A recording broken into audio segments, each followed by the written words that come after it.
Oluvannyuma lw'emyaka 6 ng'ali wala nabo mu maka ge, Machete bw'atuuse ku kyalo Bbanga, abantu bamwaniriza nga muntu azuukidde okuva mu ntaana.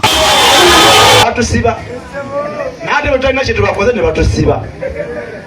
Tolaba nti babi nnyo, bafe nga bawuzuuma, bafe nga bawunyera, bafe nga bawunya engato. Weebale Nasiri baaba. Omukyalo ono nali nnemye okuggulawo nga nange ngamba ndi gumete, ne ngamba bwe bubaze ngenda nabo tteke. Akaseera bwe kaali kaweddeyo nagamba Nasiri twala abantu baffe beebake, nze kansigale mbalinde. Naye era ng'omumasa bwanga bwakugambye nti oli yamugamba towaayo yadde ekinusu tojja kabansibe wayita ekiro ekyo, n'agamba nnoona baaba. Naye nange mu dakiika 5 nali njagala zuukusa beebase nti waayo ebintu bibi. Omusajja bwansalako ng'ennyumba yonna ejjudde enjama, ng'engato zokka zowulya mpozi na magazini ze bawangako. Kale oluvannyuma lw'emyaka kumpi 6 nga abantu ku kitundu ky'Empigi gye bazaala Yasin abasinga gwe mmanyi nga Machete tebamukubako kya mu lubaale oba tebamukubako liiso. Emyaka egyo gyonna omukulu Machete agimaze mu kkomera ng'asaavinga ku kibonerezo ekitaamusalirwa, ekyo kikulu okujjukira. Kyaddaaki olunaku olw'ejjo Machete yagenzeekoko ewaabwe gye bamuzaala mu luggya lwa kitaawe, wabula bye yasobodde okusinkana n'engeri bannakitundu ky'Empigi gye bamwaniriza bayongedde okumulaga nti ekyamusibya bakimanyi era ab'ekitundu tebamusalira musango nti oba mwana mubi olw'okuba abadde mu kkomera. Ono bamwaniriza nga muzira okusinziira ku story NBS gye yakoze eyasobodde okugenda okulondoola ensonga za Machete nga bwe zaatambudde. Kakati naffe twasobodde okukwasaako ensonga nga bwe zaatambudde era mu buufu obufaanaganako bwe buti ensonga tuzireese mu bulamba bwazo. Edduwa zaasomeddwa okumukulisaayo, ab'ekitundu baakikoze. Namungi w'omuntu yakwatiridde mu maka ga kitaawe era bambi ono naye n'abateerako ennaku ey'ekkomera wamu na butya bwe yajja okubeera ng'akomekkerezebwa nga emyaka 6 kumpi agitambulidde eyo eruzira. Lwaki tonzikiriza emboozi eyo nzije ngikuwa embujjuvu bwayo ate ebigambo bisobole okubeera nga bitambula. Kakati omukyala Winnie Kiiza getufuna galaga nti yayiseemu gye buvuddeko emabega oba ono naye yawaŋŋanguse. Buli lunaku olukya tufunayo munnabyabufuzi ow'amaanyi oba omuntu yenna ow'amaanyi mu Uganda agivaamu nga teyeesiikidde kanyeebwa. Embeera y'ebyobufuzi egenda maaso mu Uganda, bangi ku bantu abasomyeko era abayivu abategeera ensonga z'ebyobufuzi abatandise okubeera nga beebulula. Kakati tugenda kutunuulira engeri abamu abantu gye basobodde okwebulula mu gavumenti ya Yoweri Kaguta Museveni olwaleero, and of course tutunuulire n'ensonga eziyinza okuba nga zibaviirako okubomba. Bye twategeddeko ebitonotono biraga nti omukyala Winnie Kiiza yalibanga yategedde nti essaawa yonna bamugatta ku fayiro ey'omukulu Dr. Kano Kiiza Besigye. Emboozi eno bye twasobodde okugisomolamu bye tugenda okubeera nga tuwaya butereevu nammwe. Kakati ye Mwami Balamu olunaku olw'ejjo yavuddeyo n'ayanukula abantu ab'enjawulo ababoogerera nti olunaku lugenda kukya ababbi banoonya ng'ate naye gwe banoonyerezaako mu nsonga z'okukozesa obubi ensimbi z'omwewo w'omusolo. Minisita Balamu Barugahara agamba nti abantu aboogera nti eventi gy'atwala mu districts ez'enjawulo gy'agenda okubeera ng'akola kaweefube w'okunoonya abalyake, nti ssente ezisaasaanyizibwa ku eventi eyo nazo zeetaaga okubeera nga zinoonyerezebwako. Mwami Balamu agamba nti ekyo si kituufu. Ebintu ebimu yeewaayo bwewi n'asalawo abikole mu ngeri ya bwannakyewa. Katujja tutunuulire ensonga za Mwami Balamu, tutunuulire bwe baba nga bakozesa sound system ya Mwami Balamu mu campaigns zibatambula bagenda mu districts ewa bitundu ebyenjawulo ez'okunoonya n'okufugaza abalyake. Mwami Balamu yabidinga naani mu campaign ey'okulaba nti kampani ye yasobola okuwangula esobola okutambuza system eyo. kakati era mu bye tulina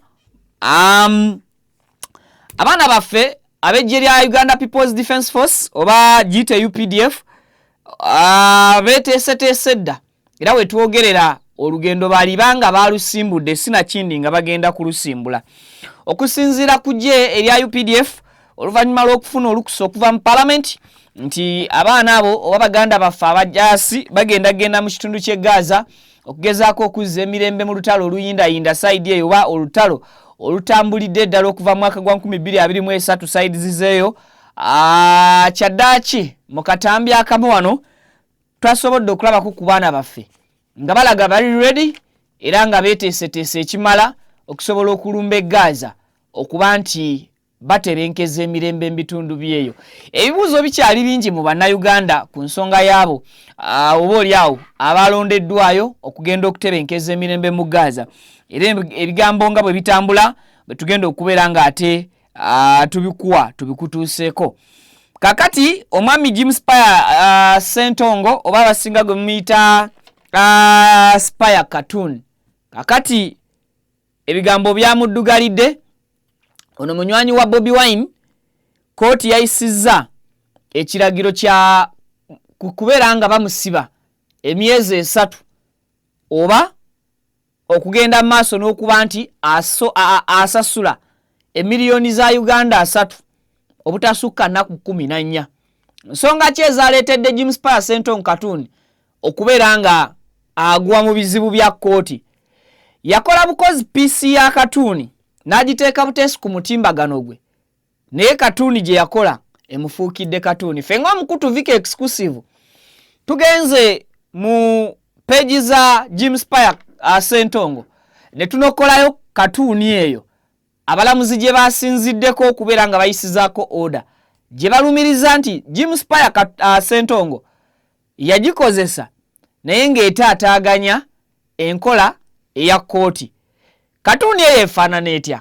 Weesirikire wootudde we watuufu ngenda kukulaga Cartoon nga bwe yagikola and of course tugezeeko okugimenyaamenya tulabe ebadde eri wathe okusasulira miliyoni 3 oba ebadde eri wathe Cartoon eyo okusibisa eyagikola n'agiteekayo okumala emyezi 3 ng'ali luzira oba nedda. Kakati Bobi Wine yakoze kaweefube w'okulaba nga ssente zino miliyoni 3 zisondebwa mu ssaawa 24 as in 24 hours. Bukyanga mwami Kyagulanyi ateekayo post eraga nti Jim Spire Ssentongo yeetaaga okufunirwa oba okuyambibwako okuraisinga miliyoni 3. Mumanyi ekiriwo ku miliyoni 3? Mwami Kyagulanyi azzeemu n'ateekayo post n'agamba nti Jim Spire Ssentongo tajja kulima. Kale video jimpereka like tigisobozesa okubeera nga edduka ku speed tekanika information etuke kwayagala ogiraba okosaako okubeera nga ate ogiwuliriza mbutongolewe nkusabira otwegatteko ensonga zibeere nga zitambulira ddala bulungi nnyo nnyini ddala. Jeno Akatumba Wamala oluvannyuma lw'emyaka egisooka mwana kyaddaaki amaze n'awummula amagye. Nzikiriza nkolemu katono nnyo bwe nti bwe nkomawo ebigambo n'emboozi tutule tubiwayeemu ate era nnina bingi bikyali binyuvu toseetuka nkomawo. Assalamu alaikum wa rahmatullah. Abaddu ba Allah n'abazaana be abasiraamu n'abatali basiraamu mbazigirira omuddu wa Allah Kakensa Professor mu kulumbeddwa ku buli nsonga zonna. Ono si mulala Haji Najibu basajja baka ono alumba edduwa ezitebenkeza obufumbo, edduwa ezikuwa obwenkanya nga wanyagibwako ebibyo oba nga waferebwa, edduwa ezigulawo enzigi erimu abaagala okugenda ku byeyo n'obeyuka mu nsi eno. Mwe abali ku byeyo abaagala empapula z'obutuuze edduwa weeziri, edduwa ku ndwadde, edduwa ezikuuma ekintu kyo, edduwa ezikuba abalabe, edduwa ezikuba abalogo, mmenye kindeke ki na buli dduwa yonna gye baweetaze. Ate nno ku buli nsonga aba QYT Healthcare Traditional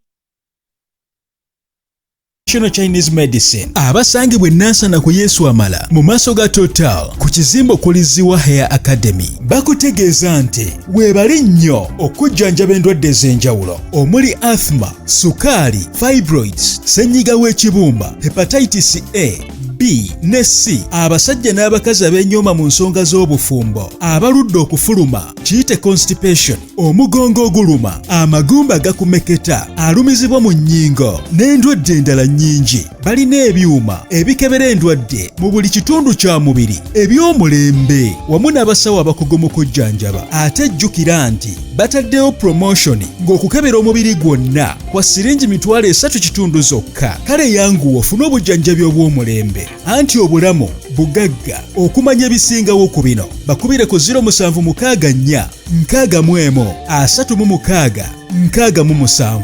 Amanya gange nze Kibira Hassan okuva mu Kibira Construction Company Limited. Tutunda amataka, tuzimba amayumba, tuddaabiriza amayumba, renovation tugikola, tusima amazzi. Aba Kibira Construction Company Limited tutunda amataka ag'ebyapa, ag'endagaano ku makubo ag'enjawulo okugeza Hoima Road, Bombo Road, Masaka Road, Mityana Road. Ate tukiriza ne Kibanja Mpola. Osobola tukyalirako ku office zaffe ezisangibwa Ssenge wa Kiso. Oba tukubire ku masimu gaffe 0755 36 37 82.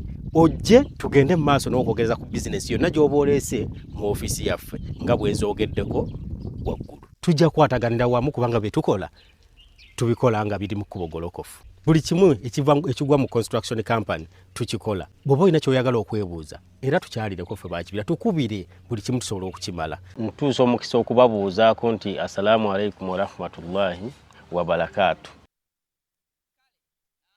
Buterevu mbanirizaako gye musizire okubeera nga mutulaba okosaako okubanga mutugoberera mu bitundu byonna ebikolebbwa nga Uganda lino n'ebweru waalyo. Olunaku lwa Monday abakozi tuba twakedde dda ku mirimu kansubiri nti naawe akatambi kano okalaba ng'osinziiraawo ku mulimu ogwo, and of course ensonga we zigenda amaaso n'okubeera nga zitambulira. Bannyabo ne bassebo twagenza okuva mu wiikendi nga omusajja munywanyi wa Kyagulanyi amanyiddwa nga James Pius Ssentongo amaze okubeera nga ate alabise okubuuka mu ntamu abalamuzi gye babadde bamufumbiddemu okusinziira ku bigambo nga bwe byatandise. Twatandise n'ekiwandiiko okuva ewa Mwami Robert Kyagulanyi Ssentamu ng'onaategeeza eggwanga nga James Pius Ssentongo bwe yafunye obuzibu olw'omulimu gwe.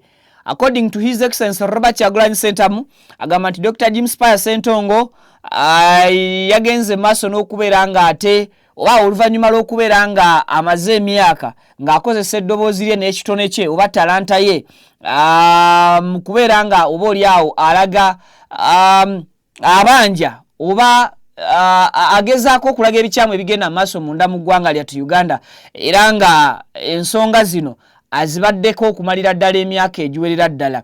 Kakati Mwami Kyagulanyi yategeezezza nti mu kifo ky'abakulu bano okubeera nga abali mu buyinza, mu kifo ky'okubeera nga beebaza omulimu ogw'amaanyi era ogw'ettendo ogukolebwa James Pius Ssentongo ate abakulu bano kye bagenze mu maaso n'okubeera nga ate bakola kwe kumusasulamu mu nkola ey'akakodyo nga bayita mu kkooti neeyisa ekiragiro ekiragira James Pius Ssentongo okubeera nga agenda maaso n'okusasula $3 ez'ensimbi z'eggwanga Uganda, oba si kyo $3 okusasulira mu nnaku 14 oba okumala emyezi 3 ng'ali mu kkomera.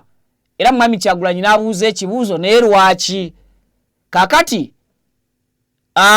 ensonga oyinza okuba naawe ogyebuuza nti lwaki kkooti yali badde eragira James Pius Ssentongo asasule $3 era oba si kyo asibwe?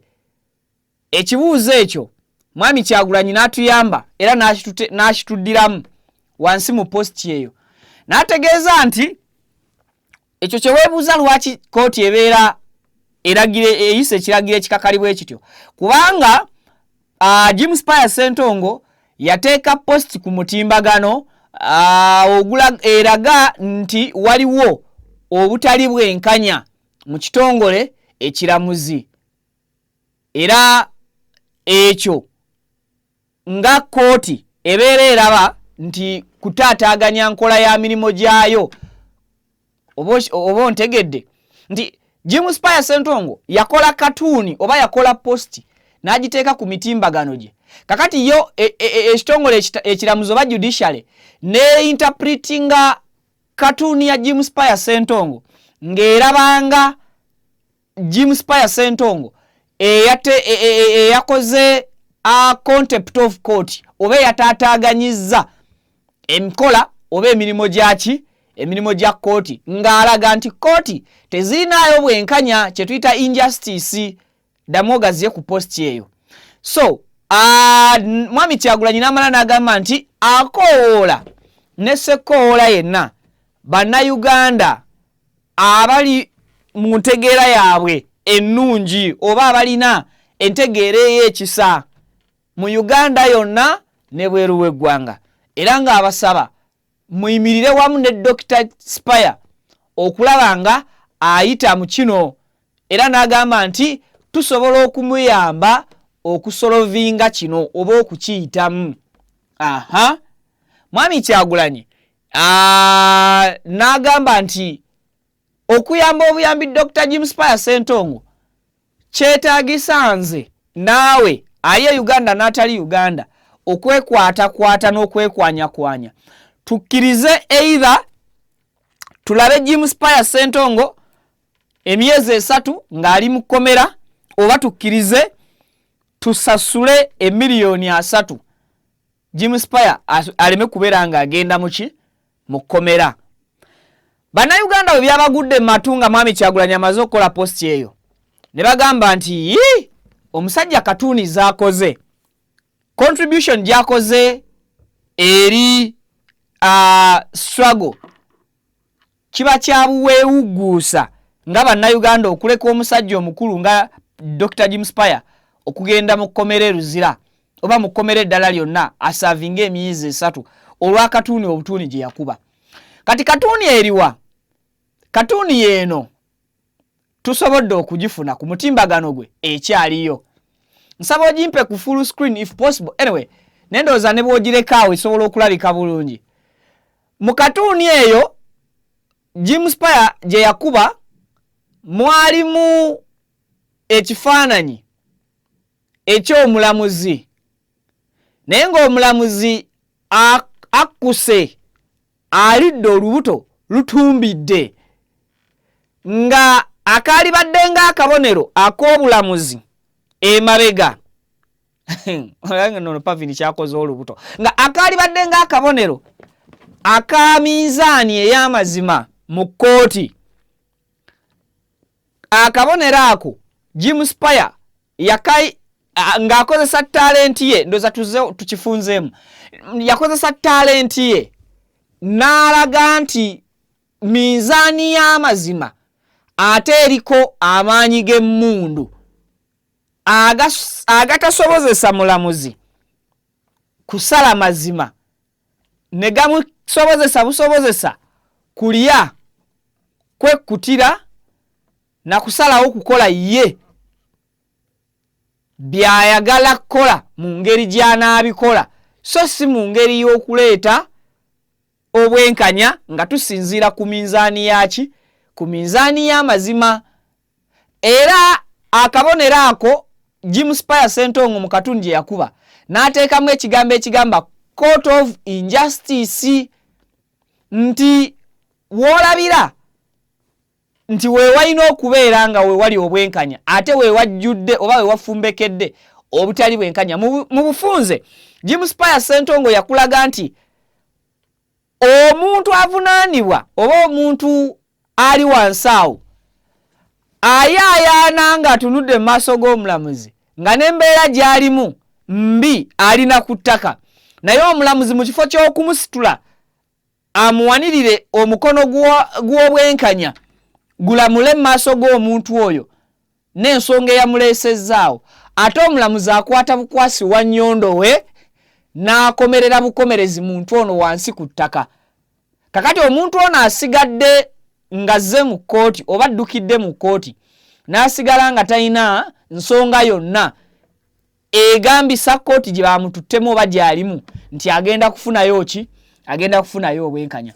Era Dr. Jim Spire Sentongo bwe yakuba katuni eno n'akuteerako n'ewaggulu nti ekigoye kino abalamuzi kye bambala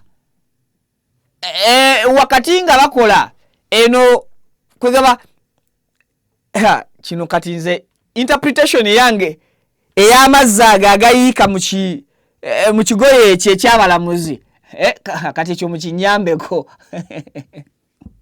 ekyo mukinyambeko kakati okay yakulaga nti omulamuzi ne bw'aba abugumye yakulinga eboto eri wali emukulinza ennyondo eri ey'obwenkanya ate ennyondo eyongera kuwa gwaze okufuna obwenkanya mu kooti eyo. Minzaani eyali badde ey'obwenkanya obw'amateeka, minzaani etudde ku butali bwenkanya kye yayita court of injustice. Kakati kooti bwe yalaba bino neeyisa ekiragira James Pier Ssentongo si kusimuulayo katuuni eyo gye yagiteeka, wabula okumulagira asasula $3,000,000 obutasukka nnaku 14 oba okugenda mu kkomera yeebakeyo emyezi 3 z'ennaku 9. Kakati mwami Kyagulanyi n'agamba nti kale bannayuganda twekwanye tutaase James Pier Ssentongo. Waliwo omukyala amanyiddwa nga Atuhaire Agatha bwe yalabye posti ya mwami Kyagulanyi, Atuhaire n'agenda ku kibanja kye ekya X n'adesigninga posti eriko ensonga n'ennamba y'essimu, ng'ensonga ya Spire amanya Atuhaire Agatha, enamba y'essimu wansi yabadde ya MTN nayo n'agiteekako. Posti yabadde eri simple nga bw'ogiraba awo, n'agiteeka ku mutimbagano ogwo gwa X. Bannyabo ne bassebo mu ssaawa 24 James Pier Ssentongo nga bakozesa ennamba ya Atuhaire Agatha baamusondedde miliyoni za ssente 24 we bukeeredde olunaku olwaleero. Ku miliyoni 3 ezibadde zeetaagibwa mu nnaku obutasukka nnaku 14 okutaasa James Pier Ssentongo oba okusibwa emyezi 3, James Pier Ssentongo abawagizi be basazeewo asasule miliyoni 3 tasibwa myezi 3, naye miliyoni 3 ne basalawo bazisonde mu 24 hours. Mu 24 hours tubadde tukyali awo nga mu 17 hours 12 hours Agatha Atuhaire n'avaayo n'ategeeza nti we now stand at Uganda shillings emiliyoni 24 for James Pier. Era n'agamba nti bannayuganda basobodde okucontributinga oba okusonda emiliyoni 24 oluvannyuma lw'essaawa 24, era nga bagamba kino bagenda kukiyitamu. Era bwe batyo Agatha Atuhaire ne yeebaza. Mwami Kyagulanyi n'akwata posti ya Agatha Atuhaire n'agiripostinga ku akaunti ye eya X oba Twitter, n'agamba nti Dr. James Pier tajja kulima basaaga. Okay? Kakati awo we tuli gwe atategedde story waje yatandikidde na story waje eggweredde. Bannayuganda bwe basalawo okuyimirira naawe ng'obadde oyimirira nabo teri kibalema. As long as obadde obalaga nti oli ku side yaabwe enyigirizibwa, nabo otuuka mu kaseera ak'okunyigirizibwa beekwanyakwanya ne bakugjayo wali ewanyigiriza ewabye ennyo ne bakusembeza okuteeka wano ewabanyigiriza mwenna.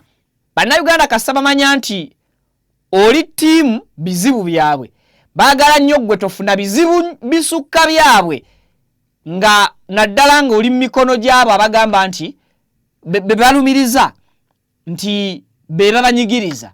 Kati singa abanyigiriza abangi basika omu kwabo abali mu ddembe ly'abangi ery'abanyigiririzibwa awamu, beekolamu omulimo ne basooka banunula munnaabwe okumujja mu mannyo g'empologoma oba mannyo g'empisi eri gye balabanga ebatulugunya. Kakati mwami Kyagulanyi bw'atyo bwe yavuddeyo nakuba omulanga ne gukulemberwa Agatha Twaire era ne gujumbirwa bannayuganda okukakana nga bacontributize million 24. Wenjogerera lunagenda okuziba olunaku olwaleero ng'emiliyoni 3 kooti zeyabadde yagala banna struggle bajja kuba bamaze butereevu okusonda ssente ezo era nga mwami James Ssentongo agenda maaso n'okwongera okukola emirimu gye. Kakati emboozi eyo osobola okumteerako comment section yawo wansi n'ombuulira kiki ky'ogijjamu. Kooti zirimu injustice oba bwe tunaayogera ku injustice eri mu kooti naffe bagenda tusaba miliyoni 3 nga batugamba nti tukoze contempt oba tutaataaganya emirimu gya kooti. Kakati ebyo osobola okubeera nga ate obinteerako mu comment section ensonga ne ziba nga zitambulira ddala bulungi nnyo nnyini ddala.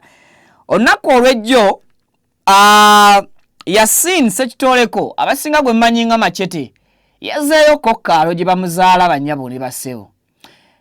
Omanyi ensi nzibu bw'obeeraawo ng'ewammwe gye bakuzaala bw'obaako ky'osobodde okukola mu nsi ne kitambula bubi katugambe ne kisoba naye bw'odda ku kyalo ewammwe ekyalo nga tekisobola kukweka then weekyekinge weekebere weekyekinge ng'omuntu omuganda akiyita kwekyekinga weekyekinge ebiseera ebisinga tufuna akaseera k'okusoomoozebwa gye tuzaalibwa tetusobola kukolerayo business 100 ku 100 ne zisucceedinga tetusobola kukulaakulanirayo naye ate era abalala bangi abakulaakulaniddeyo naye the moment w'olabira nga wajja ku kibuga naye nga boddayo mu kyalo ekyalo kyammwe kikwevuma mwana wa mama mwana wa taata olina ekibi kye wakola ekyalo ekyo weekebere mu mpisa zo osobola okubeera nga ekyalo kisobola okubeerako ku saidiyo. Machete amaze emyaka egibadde gigenda 6 ng'ali mu kkomera ekitalya naye emyaka gino gyonna abantu b'ekyalo mu luggya lwa kitaawe Empigi babadde tebalekera ngaawo kusaasira kitaawe olw'ekizibu kye yagwako ekya mutabani we okukwatibwa n'asibibwa. Bannampigi entakera babadde nga balambula kitaawe wa Machete era nga bagumya taata wa Machete nga bamulaga ffe ng'ekyalo tuli wamu naawe tuli wamu ne mutabani wo tukimanyi teyazza musango mutabani wo tukimanyi teyatta muntu mutabani wo tukimanyi era tukkiriza nti yavunaanibwa misango gya byabufuzi luliba olwo ebyobufuzi ebyamusibya birigwa bo ng'ab'ekyalo nga balaga taata nti nywera guma ffe tuli proud tuli bagumu era twenyumiririza mu mutabani wo okuba nti akyalemedde ku nsonga newankubadde banne bangi abatagumiikiriza kuyita ye mu Machete bye yayitamu oba byabadde ayitamu naye taataguma.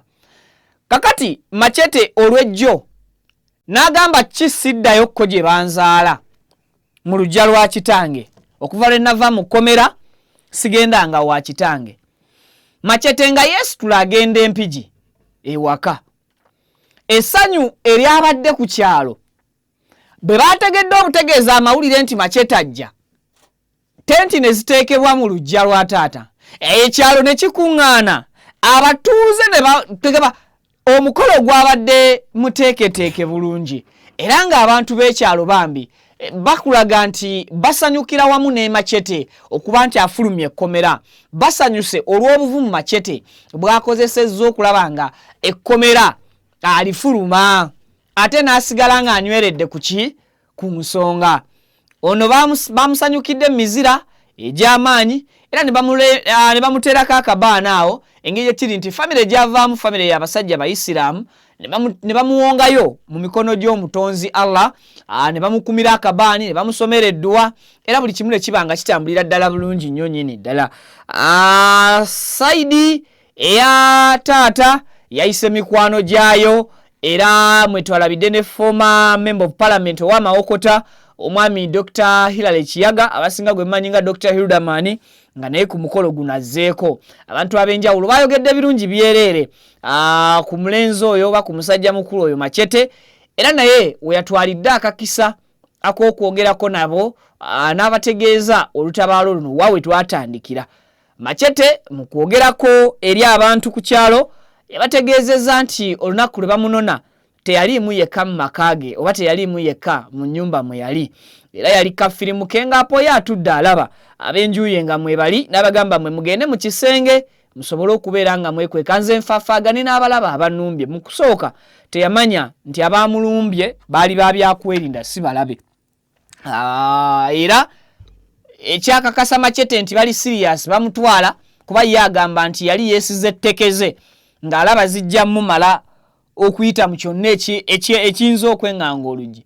Naye abasajja bwe babikkula obubaati ne bakuba amasasi mu bbanga, Machete n'amanya nti lukoledde era n'asalawo yeeweeyo ng'omusajja okusobola okutaasa famire gye yalina mu nju. Kati ebyo byonna nga bigenda mu maaso tukyabyewuunya.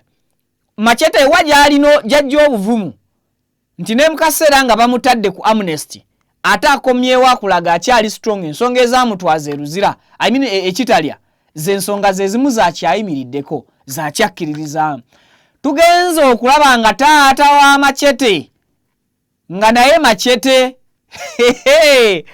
taata wa Machete nga naye Mmekete Machete. Mu njogere nyangu tuyinza okugamba nti Machete yebbulula mu kitaawe kubanga ne taata teyeerya ntama. Nsanyuse nnyo caption Machete gy'akozesezza nga ataddeyo akatambi ka taata we agambye ono just taata temunnawulira biva mu maama.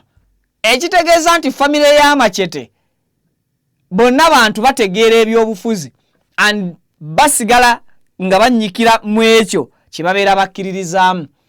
Taata wa Machete olwakuta akazindaalo ebigambo n'abyogera point blank nga bwe kiri bwakikubawo. Era bakira taata obwedda ayogera ng'enduulu eri abatuuze ekoleera.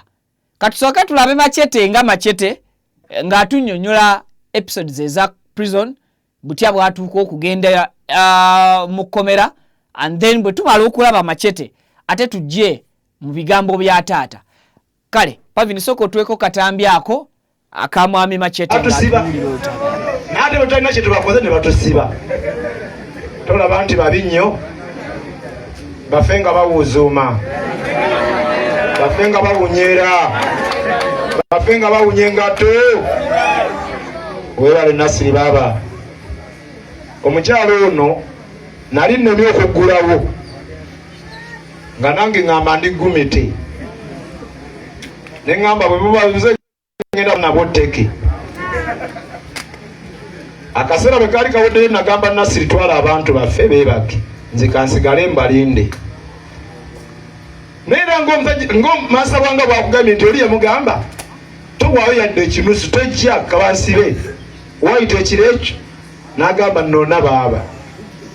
Naye nange mu dakiika 5 nali njagala zuukusa beebase nti waayo ebintu bibi.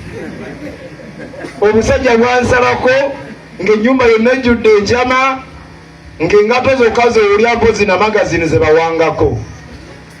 Sajja ne bajjayo Oluswayiri olukambwe naye nange ne mbalaga nti eri mu ggeto gye mpowa nange ndujuwa. Sajja ne kagamba we fungua mlango, ne kagamba kweli we nani anataka kufunga mlango wangu?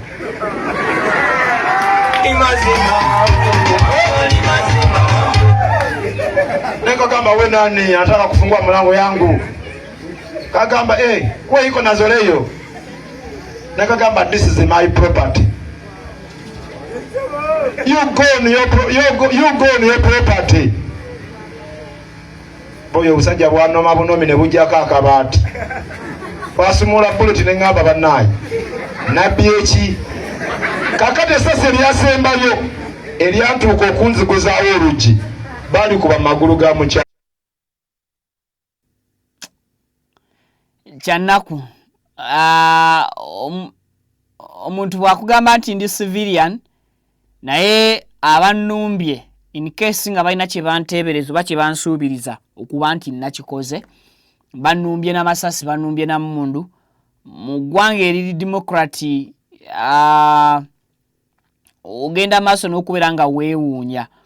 Kakati democracy tategeeza butegeeza bakulembeze kubala mpisa naye democracy ategeeza ebintu bingi nti n'ebitongole ng'ebikuumaddembe birina okumanya ani gwe binona ku nsonga ki era bamututte batya oba omuntu oyo bamunonye batya. Kakati ebigambo ng'ebyo bw'osanga omuntu famire eyeebase ng'olina gw'oyagala okukwatamu omu bw'ati ne kikutuusa ne ku level ekuba amasasi agayinza okukwata abalala abali mu nnyumba eyo, bwe tugenda ku poliisi n'otugamba nti eyo yali collateral oba collateral damage, obeera otusiigidde ekifaananyi ekibi. So taata wa Machete naye yayongerezaako ku bigambo, oba oliawo ne tumanya nti famire gyavaamu eri Gumite. Soko tuweeko katambi ka taata wa Machete and then tweyongereyo n'ebibuuzo ebirala ebiriwo olwaleero. Yayita muki kwegamba yitasobola kufa ebintu byebansansidde oyo si webeera omutendesi w'eggwanga era kitaffe yennyini atuuka n'okuba asaba okujja okujjanjaba mukadde we ne bagamba nti eggwanga olirekedde ani. Bamala kunoonya be bagenda okuteekawo basobole okumunyaga enkata batuuka okumunyaga ninde dali tobeerako omutendesi w'eggwanga nga tujja n'okukusaba nga mukadde omulwadde ne bagamba nti kubanga ogenda kulirekerani. Kati omuntu akutte eggwanga eddamba singa muno mwennyini singa kati tetuli ba minisita nga mukadde akutte eggwanga otuuka n'okulanja oyo mugenda okumumuza eggwanga agenda kulirekerani. Era nze neebaza abanuku bonna yate ne Nambooze bamukuba amagi naye Nambooze nze kirina kyonna kyemwogerako kubanga buli mukolo okubadde gubeerawo abadda yadde olwayo lwennyini oba tetulinayo naye nze nkimanyi nti alina kyakoze. Nambooze alina kyakoze era nze sirina wanuku yenna bweŋŋamba kitakoze eki kabeerewo muduuma kubanga nze twatuuka ne tukwera ne Nambooze netuuka okumugamba nti gweowa ekikunyuwano nolemwa okujja okundaba otuuka okugamba nti ojanjaba Jime nti ojanjaba taata wa Machete ng'oli kikunyuwano nga ne Kalwanga ali eri Busuju naye wanga amaniiwo ogenda otya okubagiza omuntu ataafiiriddwa ng'eyafiiriddwa omulese ku muliraano. Kale byebigambo bya taata ebyo yeebazizza bannakibiina kya National Unity Platform okuviira ddala ku kitundu kwawangaalira okutuuka eri buli muntu yenna ng'amanyi nti wa NUP. So obuvumu obwo ndowooza butuwaamuko ku by'okuyiga nti tulina okubeera abaganzi, tetusobola kubeera baganzi gye tuzaalwa, but at least tusobola okubeera ab'amazima ng'ekitundu kyo kirina kye kisobola okuwakanira nti omwana owaffe gwe twakuza tasobola kukola ekyo, nti omwana owaffe gwe twakuza tuyimirira naye mu buzibu ng'obwo ng'abufunye. So thank you so much Machete okusigala ng'okyali ku ebyo abantu gy'ozaalwa be bakkiririzaamu era be bagamba nti nabo bibagatta wamu naawe ng'oggyeko okuba nti oli mwana wa Kaalo. Bwe nkujjayo eyo eggwanga buli lunaku olukya ebyobufuzi byalyo byongera okubeera nga byeraliikiriza naddala abo bagenda maaso n'okubeera nga bagoberera ensonga nga bwe zitambula. Bannyabo ne bassebo omukyala amanyiddwa nga Winnie Kiiza naye y'omu ku abo abeegasse ku abo abaawaŋŋanguka oba abazze bawaŋŋanguka mu mulembe gwa Yoweri Kaguta Museveni nga yafuga eggwanga lino Uganda. Okusinziira ku information eriwo eraga nti omukyala ono Winnie Kiiza yamaze dda okumalamu omusubi era wetwogerera nga ali bweru wa ggwanga. Kigambibwa nti ono amaze weeks nga 2 ng'ayiseemu taliimu mu Uganda era ensonga eziwanuuzibwa okubeera nti zizaamuviiriddeko okuba nti awaŋŋanguka. Kigambibwa nti ono yafunyeko ku mawulire agalaga nti essaawa yonna yali badde agattibwa ku musango ba ku fayiro erimu omukulu Dr. Kano Kiiza Besigye. Okusinziira ku information eriwo eraga nti omukyalo ono Winnie Kiza yafunyeeko olugambo nti waliwo abanoonyereza abali mu kwagala okumuyunga butereevu ku fayiro ya Dr. Kano Kiza Besigye ey'okulya mu nsi olukwe. Gye buvuddeko jjukira nti eyali munnamateeka wa Besigye Elias Lukwago yakwatibwa mu ngeri efaananako bw'etyo. Era olwo akwatibwa okuggibwa maka ge ewa Kaliga yateekebwa direct ku musango gwa kumanya ku lukwe lwa Dr. Kano Kiza Besigye ne banne lwe baaliko olw'okwagala okuvuunika gavumenti ya Museveni. Kakati abantu nga ba Ibrahim Ssemujju Nganda nga bategedde bino nti n'ab'essaawa yonna bali mu kabaate.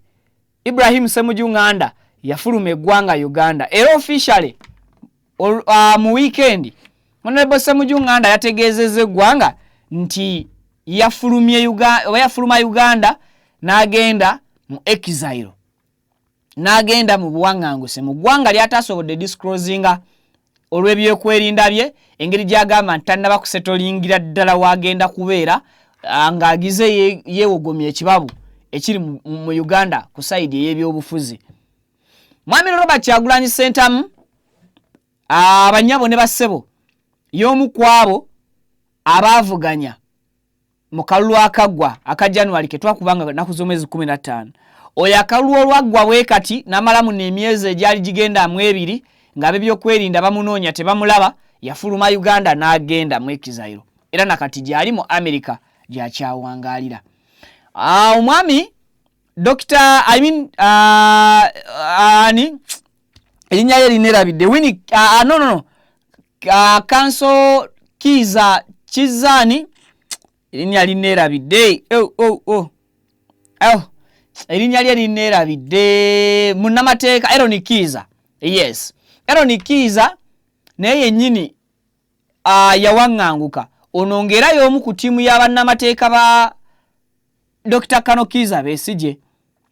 Ono mu kaseera waawaŋŋangukidde kooti eyisizza ekiragiro oba yayise ekiragiro juuzi ekimukwata. Kibuli wendi oba buli amulabyeko mukwate mutuleetere. Nga bamuvunaana ki?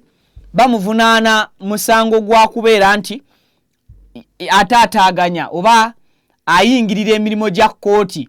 Kyokka munnamateeka olw'okwogera ku mujulizi gwe baaleeta oba okukuba ebituli mu mujulizi gwe baaleeta mu kooti ku musango gwa Dr. Kano Kiza Besigye omuzungu oli. Kati Aaron Kiza ekibaluwa oba ekiwandiiko ekyo kibakuntumye ekimukwata kigenda okujja okufuluma okuva mu kooti nga Aaron Kiza yawaŋŋanguka mu Uganda n'agenda mawanga amalala gy'akola ki gyali olwaleero. Kakati abantu abayivu bannamateeka ba politician batandise okubeera nga badduka Uganda nga bagenda ebweru okufunirayo obutuuze. Kituteeka mu kifaananyi ki? Ebyobufuzi byaffe biri stable.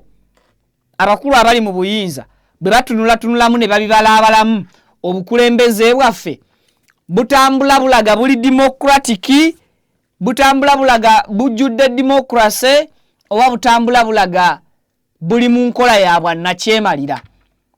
Teweerabira Mwami Yoweri Kaguta Museveni y'omu ku baawaŋŋangukako era oluvannyuma lw'okumala emyaka 5 nga ali mu buwaŋŋanguse yasobola okukomawo ng'amaze okufuna amaanyi agagatta ejje eryagenda mu nsiko okutandika okukola olutalo, okukuba emmundu n'okulaba nti essaawa za lwaleero be bali mu buyinza.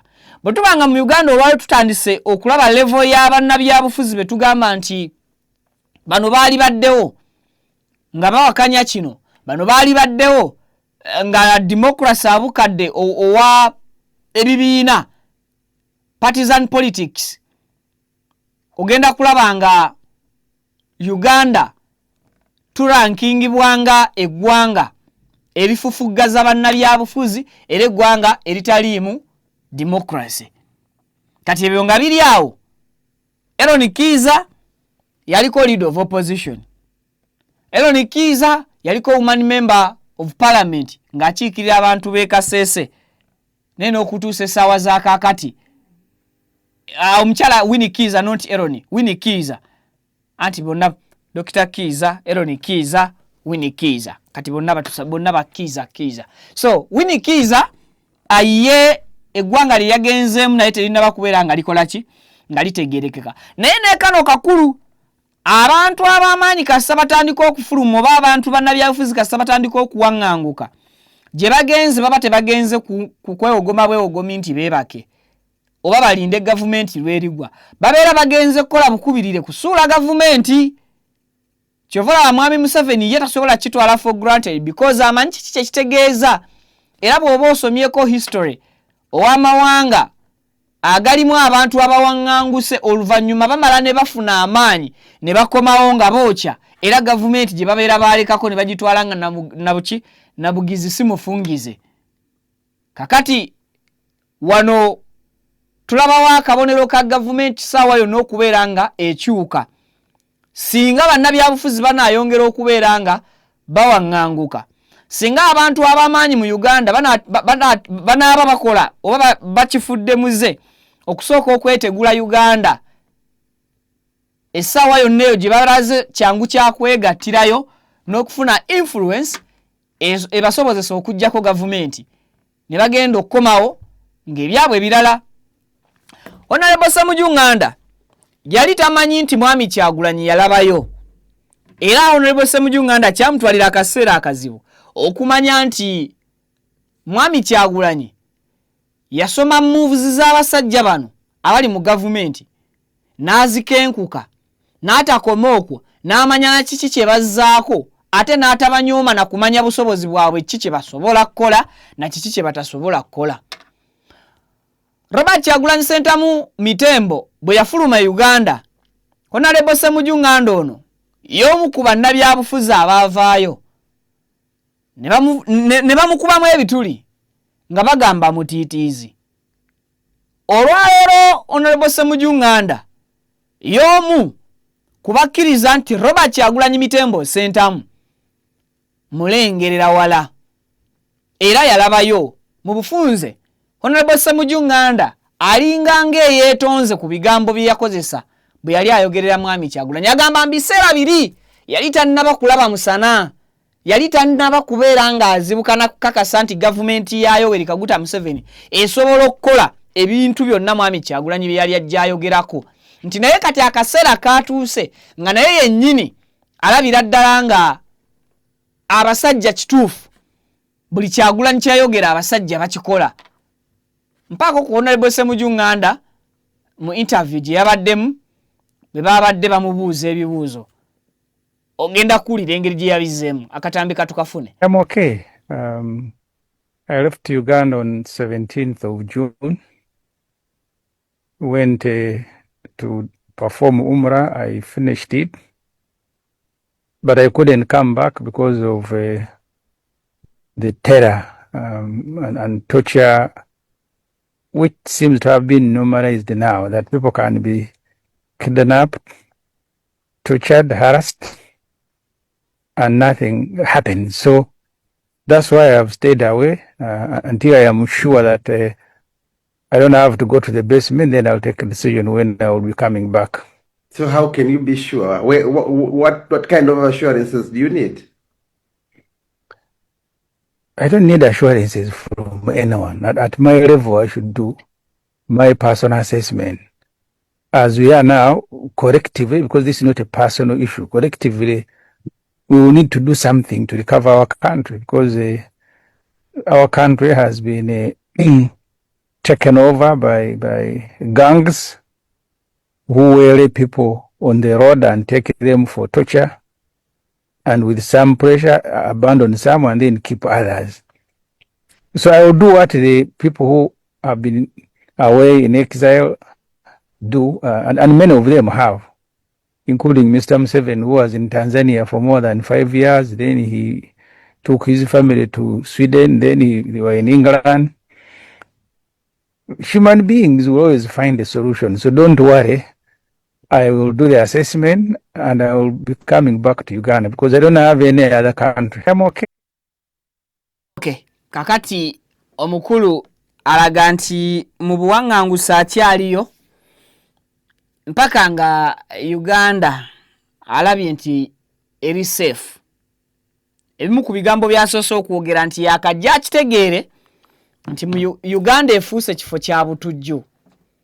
Oba Uganda erimu abantu abeeyisa mu ngeri ey'ekitujju. Kakati nga tali safe kubanga ali Uganda. Ensonga lwaki asazeewo abeere mu buwaŋŋanguse mpaka Uganda lweritebenkera okusinziira ku Honorable Ssemujju Nganda. Ekyo nno kiraga nti ebigambo ebitwogerwako, ekifaananyi ekitusiigibwa, byonna byoleka kifaananyi kya Uganda kubeera nga kivunda buvunzi mu maaso g'ensi yonna, nti Uganda oba oliawo tetulina kintu kyonna kyefaananyiriza ku democracy na kussa kitiibwa mu bantu abakulemberwa. Bwe nkujjayo eyo, General Katumba Wamala oluvannyuma lw'emyaka 47 ng'aweereza magye ag'eggwanga, ng'alwanirira eggwanga, ebizibu byasinkanidde mu buweereza bwe, na buli kizibu kyonna kimusisinkanye mulimu. Gavumenti agirabye ng'ejja kuba yali omu ku abo abaaliwo, ensiko bwe baali bagirimu na byonna ebiriwo. General Katumba Wamala kyaddaaki awummudde emirimu gy'amagye bannyabo ne basebeera nga mu makaaga agasangibwa e Mukono bamukoleddeyoko akabaga ak'okumuyozaayoza emirimu gy'akoledde eggwanga ng'ali mu kyambalo kya eggye eriteekeddwa okukuuma Uganda. General Katumba Wamala asobodde okwogerako ku ngeri gye bamutegekeddemu akabaga kano akabadde nga surprise gyali, ate ne katakoma bukomi ku ekyo. N'agenda maaso n'okubeera ng'ono asiima abantu bonna abavuddeyo okwetaba mu mukolo ogwo. Agamba nti abantu bamuziise ng'akyali mulamu. Jjukira nti General Katumba Wamala yasimattuka amasasi, era amasasi ago kkakana nga gatutte muwala we ne driver we, so nga ate ye yasimattuka n'ekiwundu oluvannyuma lw'amasasi naye okubeera nga gamulyako, naye oluvannyuma yatwalibwa n'ajjanjabwa. Kakati ono ali mu kkooti era emisango gy'obutemu bw'abantu be gikyagenda maaso, ne gye buvuddeko yayimirira mu kaguli n'atandika okuba ng'awa obujulizi ku musango ogwo. Kakati okuva ne leero ye retired General Katumba Wamala officially takyali munnamagye, akomyewo eno mu bantu ba bulijjo. Katusooke tukuweeko ebimu ku bigambo byakozeseza bw'abadde agezaako okuba nga yeebaza nese kwebaza yina n'okusiima abantu bonna abatambudde obutereevu naye mu sisitimu eyo gy'atambuliddemu emyaka 47. Kali mu butongole mba nfulumya amagye. Omukolo ogw'okutusiibula gwo gujja kujja mu maaso eyo, naye kati bwenjogerera kati era ne bamala bampa omusaala ogw'amagye ne ngukwata, kati nsibira waayigigi kubanga officially nvudde muki magye. Kakati bwe naba olunaku bwe naba buli kinoga nti kale katukole ku weekend esooka ey'okubiri mu mwezi ogw'omunaana, naye nga saamanya nti genda kuba kinene bwe kiti. Era nze nali manyi nti bajja abantu nga 5 ab'ekkanisa tusabe tunywe kacaayi kaffe olunaku lugwe. Naye bwe ntambudde mu nsi muno nkoze emikwano mu kitundu, n'enkola emikwano ne Mukono ne Uganda yonna, sijjaga nti Mukono mukka, ne mu magye gye mbadde nsavinga nkoze emikwano. Kati mikwano gyange abamu be baawulira ensonga eyo okuva mu b'ekkanisa baga nti ensonga eno kati bakwatireko, muyinza obutagijjaayo ng'ekkanisa, muyinza obuteemalirira bulungi. Kati olwaleero era okuva najja wano ku Lwokutaano nadde nva kuziika ofiisa wange eyigange eyo Kano Woli yafudde kansa. Kati bwe navaayo ne nga nti akangende mu kyalo nina mulwadde ngende mpumulemu, kuba mu kyalo eno naye wampa obukkakkamu, embeera wano mu miti gyange gino nempulira akawewo, nempulira bulungi, nendaba ne ku bisolo byange. kati bwe najja wano ne baŋŋamba nti twagala nakulabako wano bebeera eyo mu kisenge kyo tukole ebyaffe bye tukola kale bankubye enkata nnene nnyo era sirina bigambo bimala buzito bwe nnyinza kukozesa kubeebaza kyemuvudde mulya nga mbaga nti bannange nze byonna newankubadde kiyinza okuliko obubi munziise kubanga bimwandyogedde ku ntaana yange mubinkoledde mubyogedde kati kubanga oluusi abantu bagenda ne bajja okuziika ne boogera bingi n'atakumanyi neyeefuula akola ki akumanyi naye kati bano bye boogedde bye banjogeddeko assessment gye bankozeeko bagikoze ne bakindaga mu bulamu kakati ekijjawo kiri omwana yayimba nti basiima ogenze nze bansiimye nkyali ki era nkyebaliza mukama tibansiimye nga nkyaliwo kale nange nempulira essanyu nenga nti emyaka gyange 47 gyempeereza ensi yange mu magye tegyansaze teginsaze kubanga nvuddemu nga nina omukululo ndoza mulabyeko obufiisa bangi ababaddewo benakwatako benatraininga benakola nabo bementalinze kwegamba nange nekimpa essanyu kulaba nti newankubadde enfuluma amagye nina bendeseeyo nga bajja kukwata omumuli gw'eggwanga ery'amagye.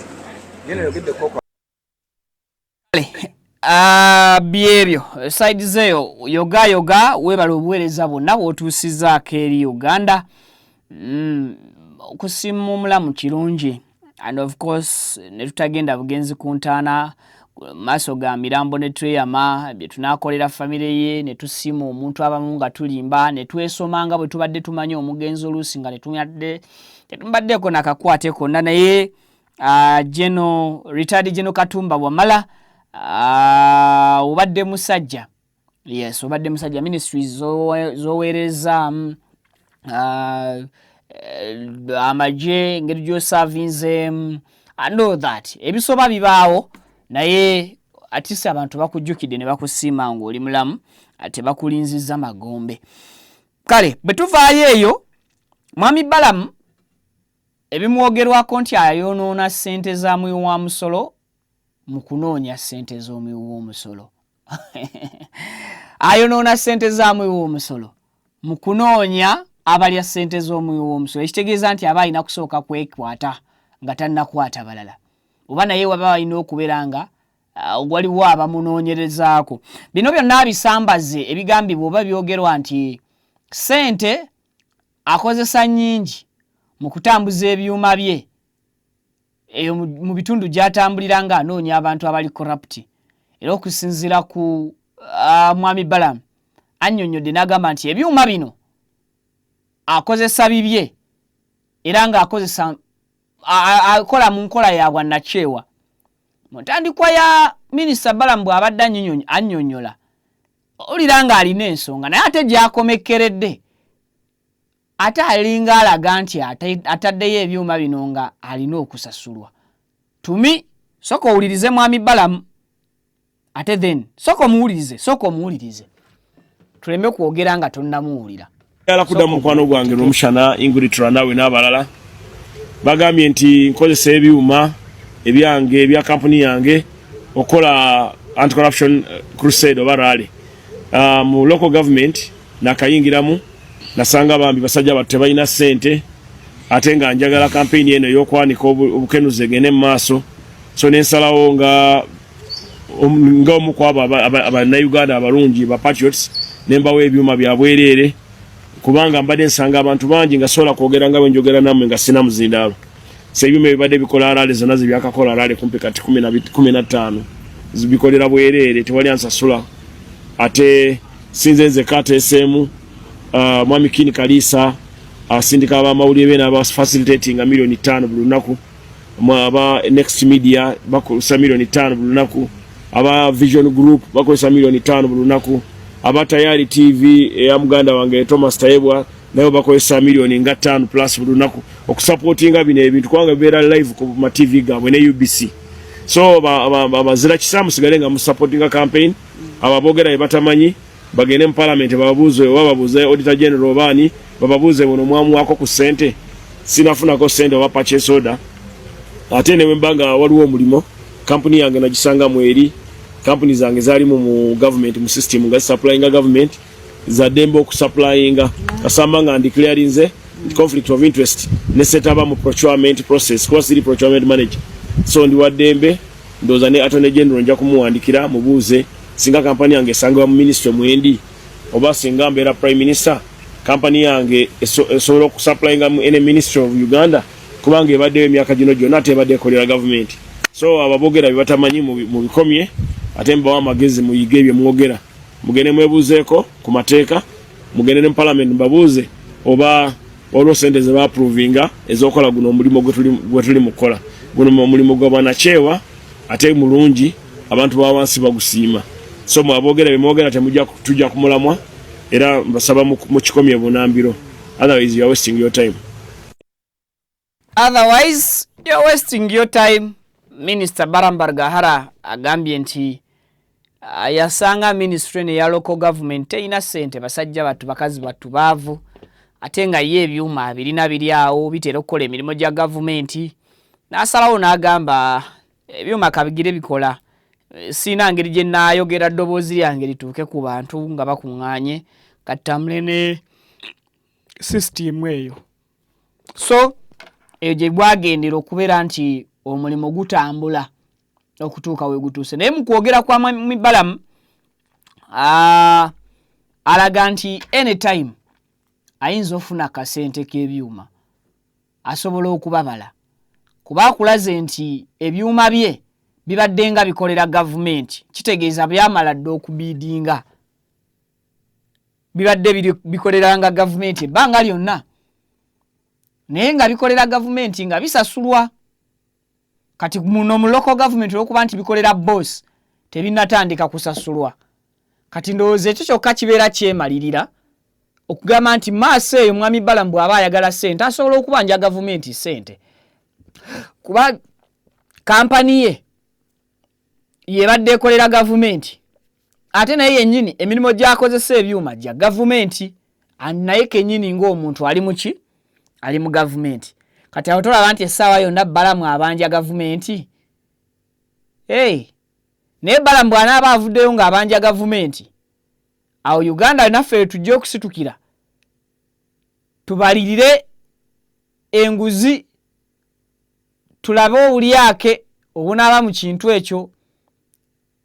I know him as a rich man naye sisuubira nti ate obusonga obutono bwe butyo Balamu asobola okubwenyigira mu busonga bunene because busonga butono ku Balamu naye ate ensonga nnene because okay akalo onoonya nti kale ye yadde mugagga mulimu gwa bannakyeo agambye ebyuma byakatambula ennaku 16 oba mu bifo 16 buli we bitambula bisaasaanyizibwako miliyoni 5. Kakati wembuuliza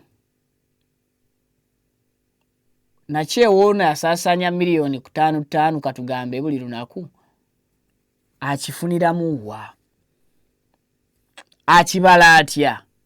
Anyway katusabe osobola okumbulira kyolowooza ku story ya mwami Balamu. Abaana baffe ab'eggye lya UPDF beeteeseteese okugenda mu Gaza era nga Parliament yafulumya oba yawa olukusa eggye lya Uganda okusitula abaana baffe okubatwala mu Gaza bagende bakole bwezizingire akosooka okaleke balwane bakole bwezizingire okulaba nga bazze emirembe mu Gaza. Gaza eyo nabanyonyola luli wakati wa Israeli ne Palestine nenkutegeeza nti ebigambo si birungi. Palestine ne Israel buli omu yalaga eryanyi okakananga Gaza eddwaniro lifuuse eddwaniro. Naye ekibuuzo kiri nti ennwana abasajja bano gye balwanamu Abayisirayiri mu Gaza. Enwana yeyo nga bw'ogiraba kuyiwa bizimbe tekuli mujasi n'omugolaba. Teri mujasi n'omugolaba. Basinzira gye basinzidde ne baweereza obunyonyi bwabwe bu drone. Ne bukuba ebizimbe ne bifukamira. Ne bukuba amabibiro ne gayiika. Ne bukuba ne bwabya enguudo amasomero n'ebifo ebirala bye batajetinga. Kakati obweraliikirivu buli ku ffe abayina ab'enganda zaffe mu magye. Yes, omulimu gwe basayininga gwa kufana kuwona kutaasa na kuzza mirembe. Naye bw'otunuulira mukono wakati ffe Uganda tutwazizaayo mukono era abaana obalaba beeteeseteese balinnya basitula bagende naye mukono anaamalako obweraliikirivu bwange buli awo. Omusajja akutte emmundu weegeraageranyemu nga gw'ofunyiza bikonde ogenda mmalako otya naye nga ye asobola okuyimirira mu kilomita nakkuba mu mita 100 n'akukuba nga gwe tteke gy'olina tosobola gikasuka kusukka mita ng'ekibegabega kyo wekikoma. Abaana beebo beeteeseteese palamenti yabawadde olukusa bagende mu ddwaniro mpaka wano wakulu contract eri nti mpaka ng'emirembe gizze mu Gaza. Si agenda kolayo nnaku 3 oba myezi 2 mpaka ng'emirembe mu Gaza gikomyewo. Kakati emmundu ze tututte mukono gwe tututte anaasobola okulwanagana butereevu n'abasajja abali mu kulwanyisa obwongo tekinologiya. Kubanga kakati ensi edduka ku speedi ya kizungirizi. Abalwana tebakyalwanisa magye nti gagende ku front gasabule enkebete. Abalwana balwanyisa tekinologiya. Asinzira mu office gye bali ne ba strategizing olutalo ne bamaliriza okuluteekateeka ne bagamba nti kati tulumbe wano nga bali gye bali tebavuddeyo ne basitula byakulwanyisa ne bavuga ebyokulwanyisa ne bigenda ne bitandika okubanga bifufuggaza ebitundu ebyo byonna. So katusabe era tukkirize nti baganda baffe banaakomawo nga balamu kuba obweraliikirivu bwo awo ne bw'oba gwani toyinza buteeraliikirira. Ndabira ddala nze nga Trump yatusabye ekintu kinene ne palamenti yakkiriza kintu kinene. Singa naffe badde batugamba tutebenkeze mirembe ng'olutalo tululwana tusinziira Uganda oba tufuneyo ensi eriranye Palestine oba Gaza, wetubeera tukola ki? Wetubeera tusinziira okutaasa ku mbeera eri mu Gaza oba okuzza emirembe. N'aligambye kale naye ensonga zirimu kugenda mukono. Katusabire baganda baffe aba mukono ekintu kitambulire ddala buki bulungi gye bali. Otherwise osobola okumpa comment yo akatambi kalindo za kenjo okutandika nako mu story dako Pavin akadde katukutte. Mubeere bulungi mweraba. Assalamu alaikum wa rahmatullah. Abaddu ba Allah n'abazaana be abasiraamu n'abatali basiraamu mbazigirira omuddu wa Allah Kakensa Professor mu kulombeddwa ku buli nsonga zonna. Ono si mulala Haji Najibu basajja baka. Ono alumba edduwa ezitebenkeza obufumbo, edduwa ezikuwa obwenkanya nga wanyagibwako ebibyo oba nga waferebwa, edduwa ezigulawo enzigi erimu abaagala ogenda ku byeyo n'obeyuka mu nsi eno. Mmwe abali ku byeyo abaagala empapula z'obutuuze edduwa weeziri, edduwa ku ndwadde, edduwa ezikuuma ekintu kyo, edduwa ezikuba abalabe, edduwa ezikuba abalogo, mmenye kindeke ki na buli dduwa yonna gye baweetaze ate nno ku buli nsonga. Aba QYT Healthcare Traditional Chinese Medicine abasangibwa Nansana ku Yesu Amala mu maaso ga Total ku kizimbo kuliziwa Hair Academy bakutegeeza nti weebali nnyo okujjanjaba endwadde ez'enjawulo omuli asthma, sukaali, fibroids, ssenyiga w'ekibumba, hepatitis A, B ne C abasajja n'abakazi abenyooma mu nsonga z'obufumbo, abaludde okufuluma, kiyite constipation, omugongo oguluma, amagumba agakumeketa, alumizibwa mu nnyingo n'endwadde endala nnyingi. Balina ebyuma ebikebera endwadde mu buli kitundu kya mubiri eby'omulembe wamu n'abasawo abakugu mu kujjanjaba. Ate jjukira nti bataddewo promotion ng'okukebera omubiri gwonna kwa siringi $3 kitundu zokka. Kale yanguwa ofune obujjanjabi obw'omulembe. Anti obulamu bugagga. Okumanya ebisingawo ku bino bakubire ku 0764363667. Amanya gange nze Kibira Hassan okuva mu Kibira Construction Company Limited. Tutunda amataka, tuzimba amayumba, tuddaabiriza amayumba, renovation tugikola, tusima amazzi.